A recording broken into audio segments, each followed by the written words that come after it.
విద్యుత్ వైర్లు దొంగతనం కేసులో 6గురిని పోలీసులు అరెస్ట్ చేశారు.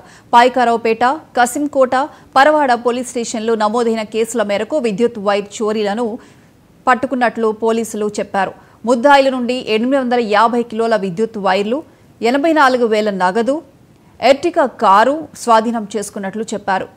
కొత్తవలసకు చెందిన ఒకరు, అరకు మండలం రంగానిగూడెంకు చెందిన మరో 5గురు ముద్దాయిలుగా గుర్తించినట్లు పోలీసులు చెప్పారు. వీరిలో 2 మైనర్లు ఉండడంతో జువైనల్ హోంకు తరలిస్తున్నట్లు డీఎస్పీ తెలిపారు.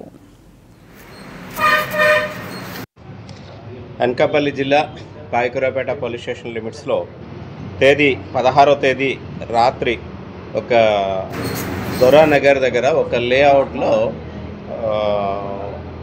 ఈ లేఅవుట్లో ఉన్న వైర్ చోరీకి సంబంధించి ఒక ఫిర్యాదు వచ్చింది. పాయకురావుపేట పోలీస్ స్టేషన్లో ఎస్ఐ గారు ఆ కేసుని రిజిస్టర్ చేయడం జరిగింది. Crime number 88/25 under section 303 class 2 BNS act కింద ఎంఓ వైర్ కింద కేసు రిజిస్టర్ చేసి ఇన్వెస్టిగేషన్ స్టార్ట్ చేశారు. ఆ ఇన్వెస్టిగేషన్లో భాగంగా మనం సీన్ ఆఫ్ అఫెన్స్కి వెళ్ళడం జరిగింది. సీన్ ఆఫ్ అఫెన్స్కి వెళ్ళి అక్కడి నుంచి దర్యాప్తులో భాగంగా అక్కడ ఒక సీసీ కెమెరా ఉంటే ఆ సీసీ కెమెరాని బేస్ చేసుకొని టోటల్గా ఒక 60 సీసీ కెమెరాస్ మన వాళ్ళు సీసీటీవీ ఫుటేజెస్ తీసుకోవడం జరిగింది. అట్లాగే టోల్ గేట్ దగ్గర ఉన్న సీసీటీవీ ఫుటేజ్ కూడా తీసుకోవడం జరిగింది. దాన్ని బట్టి ఒక వెహికల్ ఒకటి